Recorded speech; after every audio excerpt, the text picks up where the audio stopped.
Hello student, मैं दुर्गेश वर्मा आपको मेरे YouTube channel biology classes bye Durgesh sir में आपका स्वागत करता हूं। मैं आज पुनः एक नया वीडियो अपलोड करने जा रहा हूं और ये वीडियो जो है यह आपके क्लास 12th का, और इस क्लास 12th में हम लोग जो लेसन स्टडी कर रहे हैं वो लेसन आपका थर्ड है, जिसका नेम है ह्यूमन रिप्रोडक्शन। इस ह्यूमन रिप्रोडक्शन लेसन में मैं आज आपको जो बताने जा रहा हूं टॉपिक वो होगा एम्ब्रियोनिक डेवलपमेंट। इससे पहले मैंने अपने प्रीवियस वीडियो में आपको मेंस्ट्रुअल साइकिल के बारे में कंप्लीटली बताया था। मैं आशा करता हूं कि आपको वो टॉपिक बहुत ही अच्छे से समझ में आया होगा। तो चलिए आज का टॉपिक स्टार्ट किया जाए, और आज का जो टॉपिक है चलिए उसको स्टार्ट किया जाए। Embryonic development.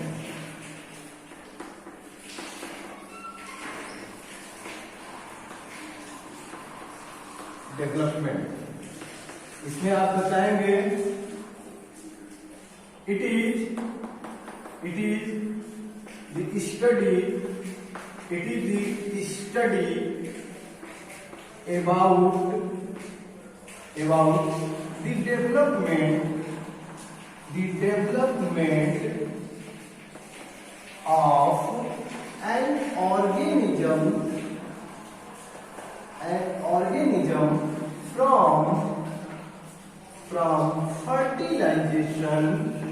from fertilization to new young one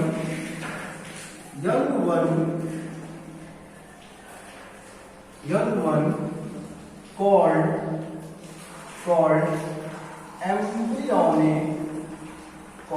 embryonic development. तो अगर आपसे कोई पूछता है कि व्हाट इज एम्ब्रियोनिक डेवलपमेंट, तो बेटा आप क्या बताओगे? इट इज द स्टडी, यह एक स्टडी है about the development of an organism. कोई भी एक ऑर्गेनिज्म है उसका किस तरीके से डेवलपमेंट होता है उसके बारे में हम जब स्टडी करते हैं। और ये स्टडी जो होता है ये ऑर्गेनिज्म की कहां से स्टार्ट होता है? तो जब फर्टिलाइजेशन होता है, और फर्टिलाइजेशन से जब एक न्यू यंग वन फॉर्म होता है, तो इस पूरे डेवलपमेंट के प्रोसेस को, एक्टिविटी को हम लोग किस नेम से जानते हैं? एम्ब्रियोनिक डेवलपमेंट के नेम से। एम्ब्रियोनिक डेवलपमेंट एक तरीके का आप बताएं तो डेवलपमेंट है एम्ब्रियो का, और कहां से डेवलपमेंट, एम्ब्रियो का डेवलपमेंट होना, और कहां से? फर्टिलाइजेशन से। और जब यह एम्ब्रियो डेवलप होता है तो यही एम्ब्रियो आगे चलकर एक न्यू यंग वन का फॉर्मेशन करता है। तो अगर आपसे कोई पूछता है कि व्हाट इज एम्ब्रियोनिक डेवलपमेंट, तो आप अब ये डिफिनेशन दे सकते हो, it is the study about the development of an organism from fertilization to new young called embryonic development। तो मैं आशा करता हूं कि आपको बहुत ही अच्छे से समझ में आ गया। अब इसके बाद जो एम्ब्रियोनिक डेवलपमेंट में आगे बताएंगे, तो आप बताएंगे it is also called embryogeny. इसको हम लोग एम्ब्रायोजेनी के नेम से भी जानते हैं। ये भी बात आप बताओगे।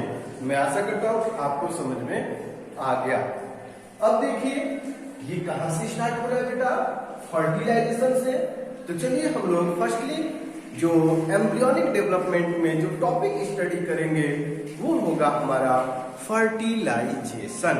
और फर्टिलाइजेशन क्या होता है आपको बताया क्या है कि जब मेल और फीमेल गेमेट दोनों एक दूसरे में फ्यूज होते हैं, और उसके थ्रू जब जाइगोट का फॉर्मेशन होता है तो उस प्रोसेस को हम लोग फर्टिलाइजेशन के नेम से जानते हैं। तो अगर कोई पूछता है कि व्हाट इज फर्टिलाइजेशन, तो आप बताओगे it is the process in which male gamete and female gamete fuse to each each other and form zygote called fertilization. और नॉर्मली बोल सकते fusion of male and female gametes to form zygote called fertilization. तो बहुत सारे definition आप बता सकते हो। तो चलिए हम लोग फर्स्टली स्टडी करेंगे फर्टिलाइजेशन के बारे में।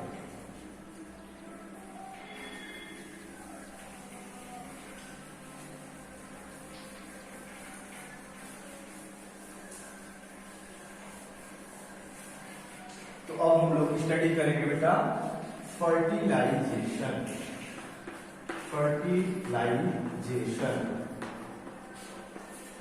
क्या होता है फर्टिलाइजेशन? तो बताओगे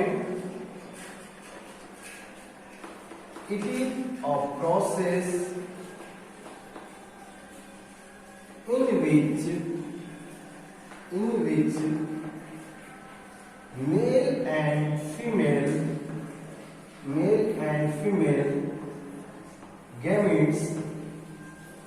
gametes fuse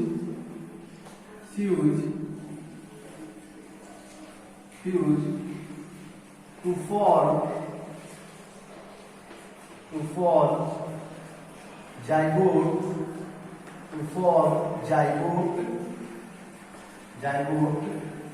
called fertilization। यह एक प्रोसेस है जिसमें मेल और फीमेल गेमेट्स एक दूसरे से फ्यूज होते हैं और फ्यूज होकर क्या फॉर्म करते हैं, जाइगोट का फॉर्मेशन करते हैं, और ये होता है आप लोगों का फर्टिलाइजेशन। अब ये फर्टिलाइजेशन जो होता है ये आपको बताया हूं मैंने पहले भी, ये 2 टाइप्स का होता है, आपको मालूम होगा। आप बता सकते हैं इट is 2 types।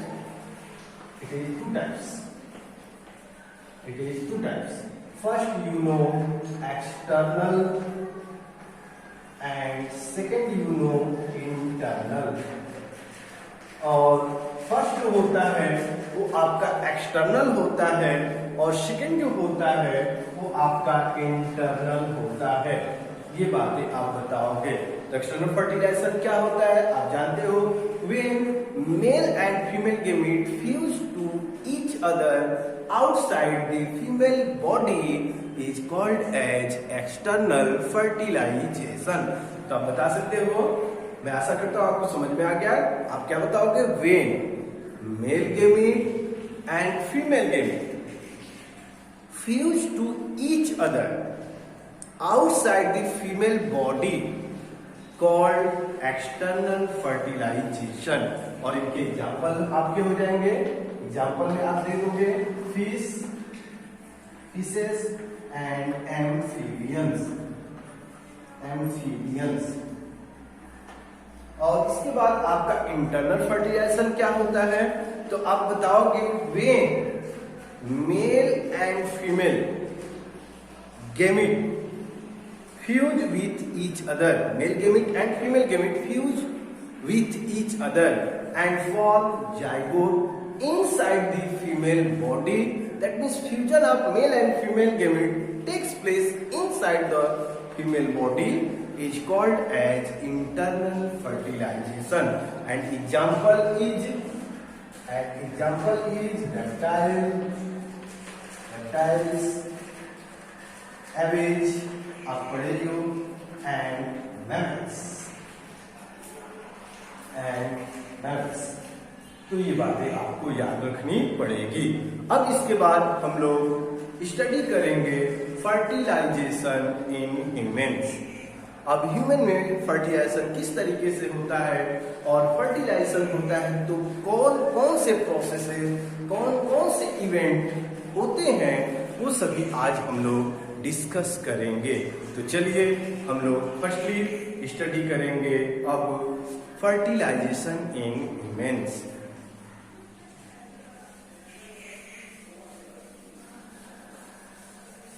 तो अब हम लोग का जो टॉपिक होगा वो होगा आपका fertilization in humans.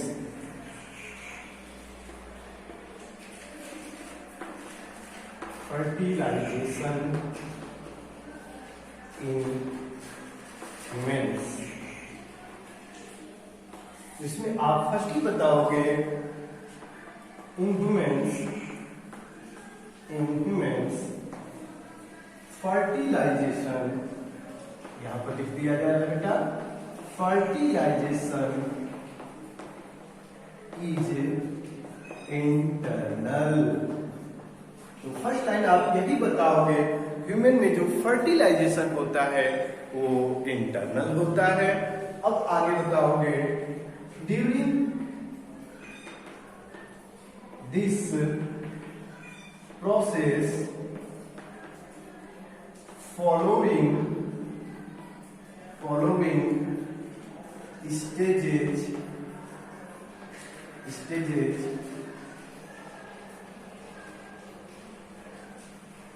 following stages found or occur।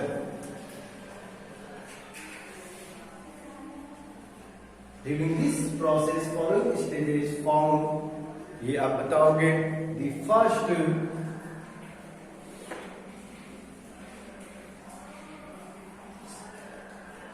Stages founts, और यहाँ पर सबसे अच्छा रहेगा फाउंड्स के प्लेस पे आप लगा दो occurs. First is maturation and capacitation.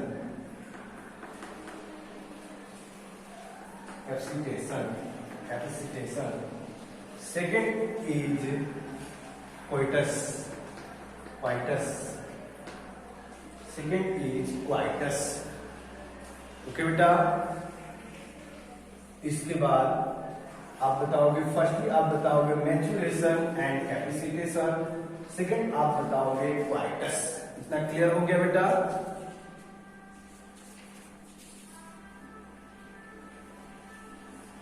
इसके बाद थर्ड होगा passage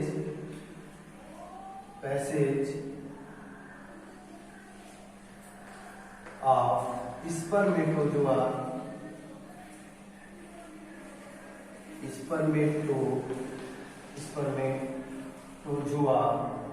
zone in female genital tract।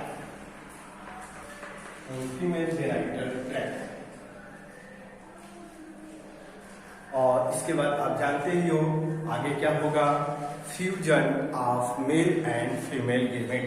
तो ये सभी स्टेजेस देखने को मिलते हैं जब ह्यूमन में फर्टिलाइजेशन की प्रोसेस होती है। तो ये बातें आप बताओगे।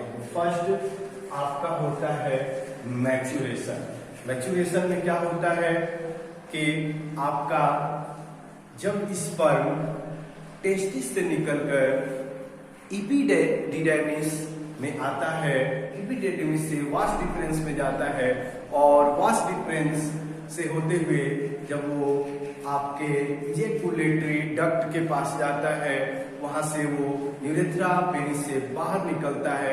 उस टाइम आपको मालूम होगा कि स्पर्म को प्रॉपर न्यूट्रिएंट की सप्लाई मिलती है, प्रॉपर केमिकल प्रोवाइड किए जाते हैं जो उसको एक्टिव रखते हैं। और जब sperm actively mail genital tract से बाहर निकलता है तो उसको हम लोग मैच्यूरेशन बोलते हैं। तो व्हाट इज मैच्यूरेशन? तो आप बताओगे when the male gamete that mean sperm with the help of male genital tract and by using the chemicals which secreted from seminal vesicle bulbourethral gland, it become active and come out from male body into female body actively. This is called as maturation. तो ये अब बातें आप बताओगे, तो मैं आशा करता हूं कि आपको ये मैचुरेशन समझ में आ गया। इसके बाद आपका कैपेसिटेशन होगा। तो चलिए इस सबको मैं लिख दे रहा हूं।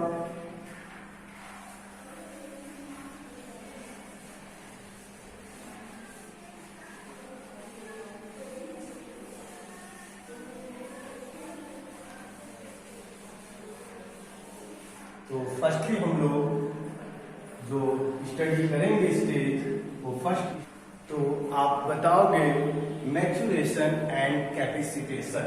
इसमें आप बताओगे when the male gamete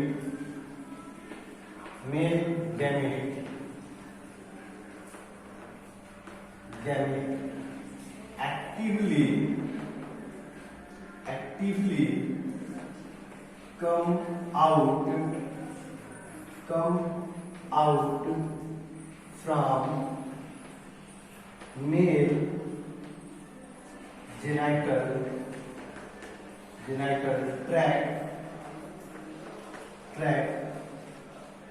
to outside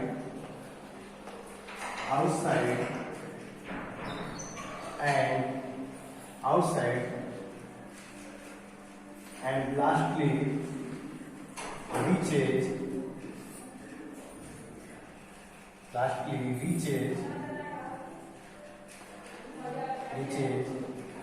in female genital tract। तो आप बताएंगे व्हेन द मेल गेमीट, जब मेल गेमीट जो होता है एक्टिवली कम आउट, बाहर आता है फ्रॉम मेल जेनाइटल ट्रैक्ट से टू आउटसाइड, बाहर की तरफ, and lastly reaches in female genital tract.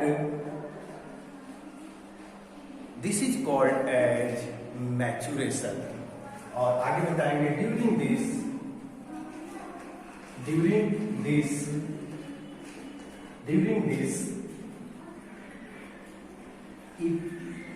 this from epididymis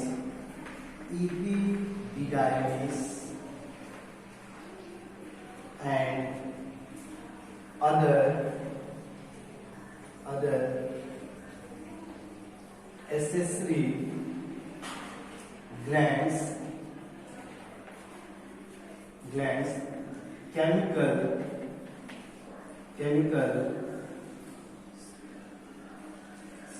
chemical secrete for activation of sperms। और ये क्लियर हो गया आपको। तो आप क्या बताओगे ड्यूरिंग दिस, इसके दौरान, फ्रॉम epididymis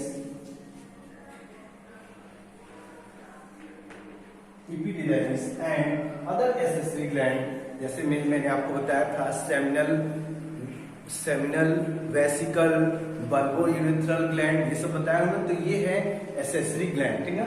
एसेसरी ग्लैंड से केमिकल सीक्रेट होता है, और क्या करने के लिए, activation of sperm is included in maturation. Confirm हो गया बेटा। इसके बाद अब इसी में आपका जुड़ा है capacitation. What happened during capacitation, इसमें आप क्या बताओगे,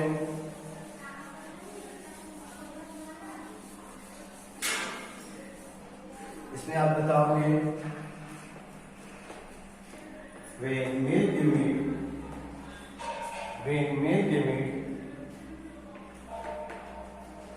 actively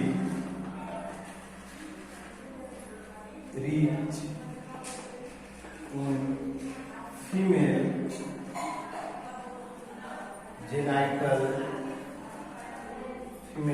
genital tract and fuse with ovum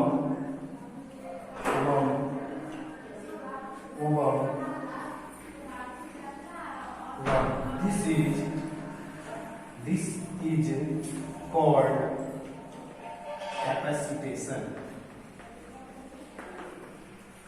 This is called capacitation. इसमें क्या होता है कि when male gamete, जब male gametes actively reach in female genital tract, genital tract में रीच करते हैं, वहां जाकर फ्यूजन कर पाते हैं। तो ये जो फाइनल स्टेप होता है फ्यूजन तक, ये आपका किसके अंतर्गत आता है, ये आप बताओगे। कैपेसिटेशन के अकॉर्डिंग इंक्लूड किया जाता है या आता है, ये बातें आप बताओगे। अब इसके बाद आपका नेक्स्ट जो स्टडी करना है, तो नेक्स्ट स्टेज आप जानते ही हो, क्वाइटस।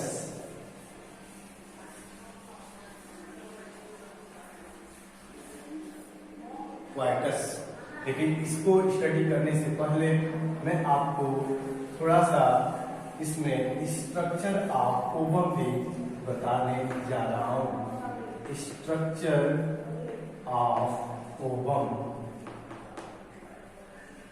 तो आप बताओगे it is oval in shape, it is oval in shape,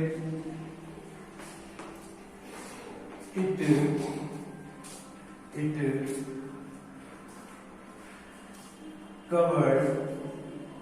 covered by internally a membrane called zona pellucida, and also covered by externally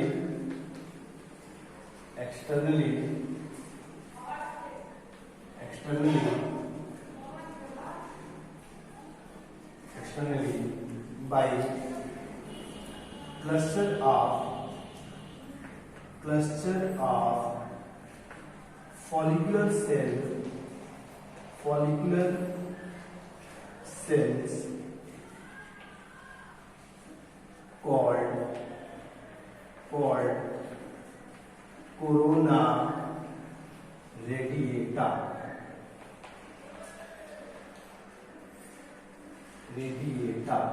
तो आप बताओगे जो ओवम होता है वो आपका ओवल इन शेप में होता है।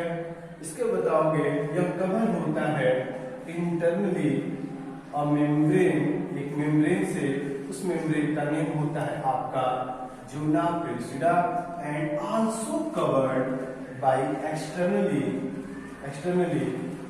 A cluster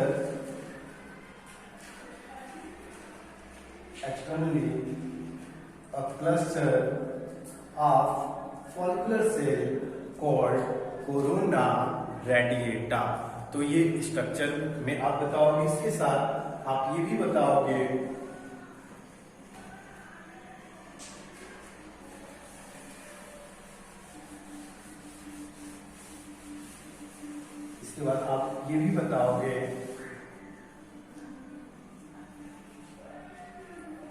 those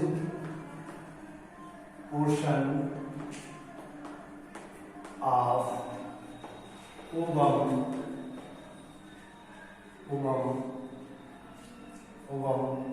where polar body and fusion of sperm occur called animal pole, and opposite of this called vegetal pool। तो आप बताओगे ओवम का वो भाग जहां पर आपका पोलर बॉडी होता है और स्पर्म से फ्यूजन होता है, वो जो रीजन जहां पर ये पाया जाता है वो आपका कहलाता है एनिमल पोल, और इसके अपोजिट वाला जो पोर्शन होता है वो आपका कहलाता है वेजिटल पोल। अगर हम जनरली डायग्राम के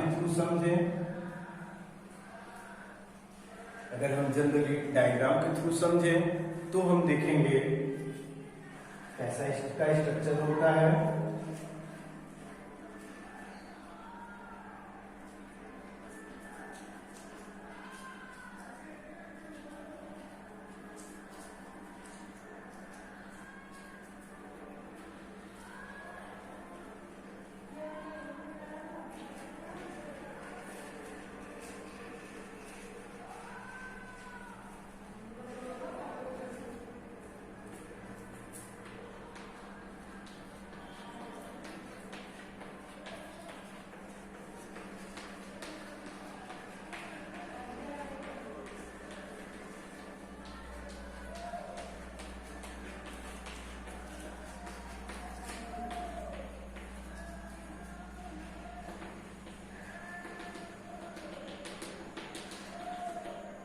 ये आपका स्ट्रक्चर जो दिख रहा है इसमें ये हो जाएगा आपका zona pellucida,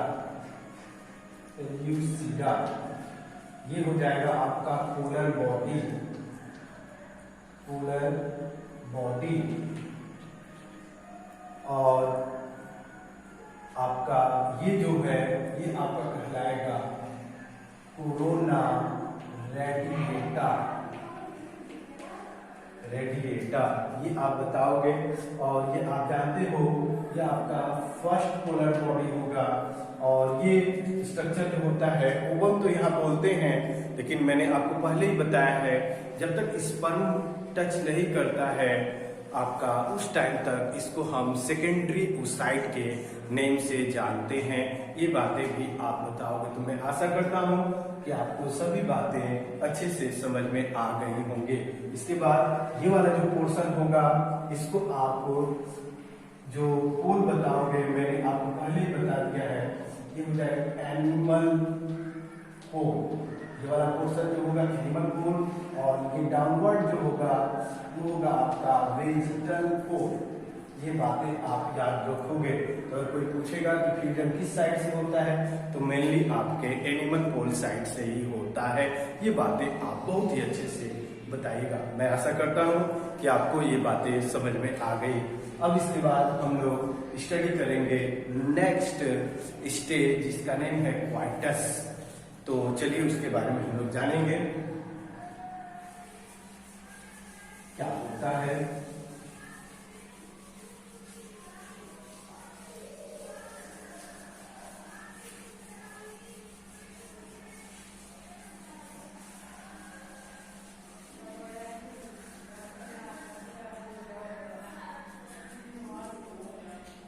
what is coitus? तो आप बताएंगे when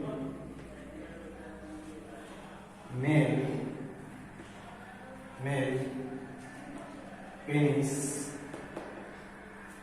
become enlarged and hard,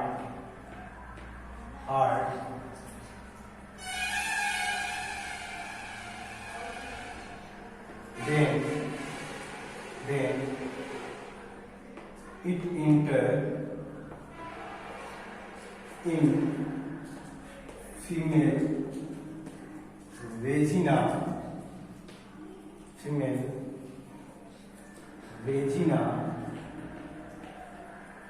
to release sperm